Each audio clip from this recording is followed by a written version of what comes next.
Hello guys, welcome in my YouTube channel law advisor 99 में आपका हार्दिक स्वागत है। मैं हूं आपके साथ आपका अपना दोस्त। और आज हम जिस टॉपिक पर चर्चा करेंगे वो हमारे कॉन्स्टिट्यूशन हमारे संविधान का सबसे इम्पोर्टेंट टॉपिक है। और उसका जो नाम है वो है फंडामेंटल राइट, यानी कि मौलिक अधिकार। और ये मौलिक अधिकार होता क्या है?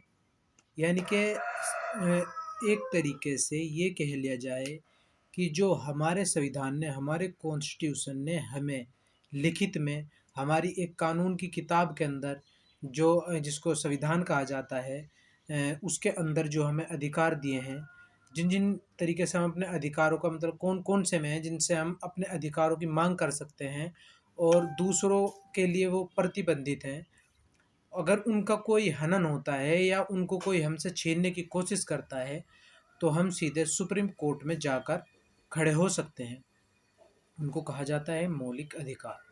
ये मौलिक अधिकार, ये बता दूं कि सबसे पहले मौलिक अधिकार 6 थे, सॉरी 7 थे, और अब हाल में ही ये 6 रह गए हैं।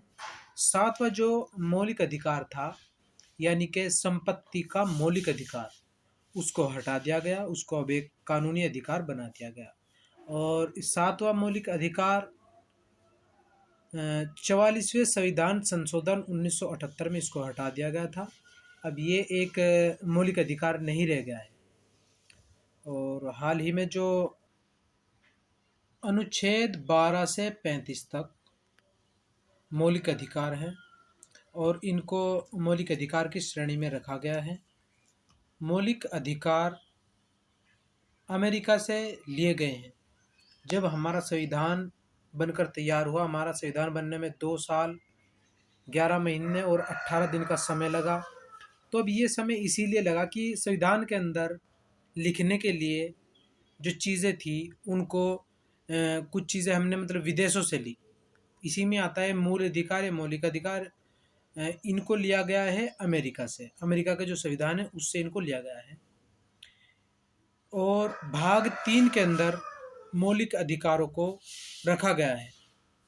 इसके अंदर 6 मौलिक अधिकार हैं जिनको सबसे पहले मैं बिना अनुच्छेद के बताऊंगा ताकि आपको बिना अनुच्छेद के ये मौलिक अधिकार याद हो जाए। और ऐसा कोई एग्ज़ाम नहीं है जिसके अंदर यहाँ से क्वेश्चन ना बनता हो। पहले बता दूं कि ये भी क्वेश्चन बन सकता है कि 7वां जो अधिकार है वो किस संविधान संशोधन में हटा दिया गया। ये भी क्वेश्चन बन सकता है कि मौलिक अधिकारों को किस देश से लिया गया है। ये भी क्वेश्चन बन सकता है कि मौलिक अधिकार संविधान के किस भाग में है।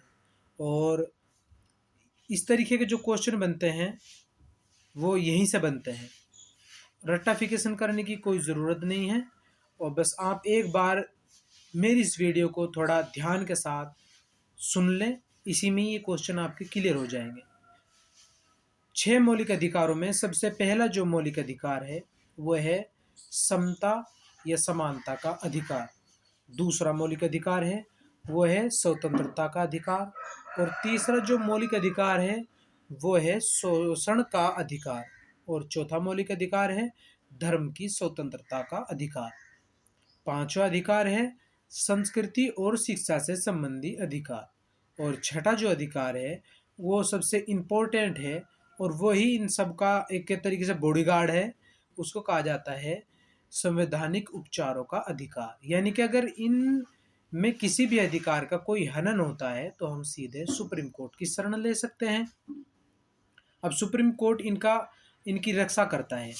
और इन अधिकारों में ये है कि जो मैंने अभी आपको थोड़ी देर पहले बताया था कि 12 से लगाकर 35 तक जो अनुच्छेद हैं उनके अंदर फंडामेंटल राइट मौलिक अधिकार रखे गए हैं। लेकिन मैंने अभी आपको जो बताया है वो बताया है सबसे पहले समता का अधिकार। इससे पहले 2 मौलिक अधिकार और हैं, वो इतने ज़्यादा इम्पोर्टेंट तो नहीं है लेकिन फिर भी आपको मैं उनके बारे में थोड़ा बता दूं कि अनुच्छेद 12 से 35 तक, इसमें सबसे पहले 12 को बताऊं कि तो अनुच्छेद जो हमारा ये है कि 12 से 35 तक, इसमें मैं 12 बता रहा था। 12 में इसमें राज्य की परिभाषा दी गई है। और 13 में जो अधिकार है मतलब उनको शून्य घोषित करने की इसके अंदर रखी गई है। शून्य घोषित किस तरीके से किया जा सकता है अधिकारों को। तो जो इम्पोर्टेंट है वो हमारे अनुच्छेद 14 से लगाकर 32 तक इम्पोर्टेंट है। जो हमारा 33 है वो इतना ज़्यादा इम्पोर्टेंट नहीं है, 35 भी इतना ज़्यादा नहीं है। एग्जाम से मतलब वहाँ क्वेश्चन कम बनते हैं, बन तो जाते हैं लेकिन कम बनते हैं। यहाँ से ज़्यादा क्वेश्चन बनते हैं, इसीलिए मैं आपको यहीं से बता रहा हूँ। अनुच्छेद 14 इसमें बताया है कि विधि के समक्ष यानी कि कानून के सामने सभी समान हैं, किसी के साथ कोई भी भेदभाव नहीं किया जाएगा। वो भेदभाव चाहे किसी भी तरीके का हो। और अनुच्छेद जो 15 है वो बताता है कि धर्म, मूल, वंश, लिंग के आधार पर किसी भी तरीके का कोई भेदभाव नहीं किया जाएगा। ये अनुच्छेद 15 हमें स्वतंत्रता देता है, ये हमें हमारा मौलिक अधिकार स्वतंत्रता देता है। और हमारा छठा जो यानी कि 16वां जो अधिकार है, जो अनुच्छेद है, वो है अवसर की समानता। किसी भी सेवा में समान अवसर हमें प्रदान किए जाएंगे, चाहे वो आईएएस की सेवा हो, पीसीएस की हो, या किसी भी तरीके के कोई भी इस तरीके का हो। उसमें अवसर की जो समानता है, अवसर की समानता ये नहीं है कि जनरल को सभी सीट मिलेंगी या एसटी एससी एसटी को ही मिलेंगी, सभी के लिए समान है। और इसी तरीके से फिर हमारा 17 अनुच्छेद बनता है। अनुच्छेद 17 में बताया गया है कि अस्पृश्यता को बंद किया गया है। कि सबसे पहले क्या था कि छुआछूत ऐसा एक हमारे समाज में एक ऐसी बीमारी बन चुकी थी।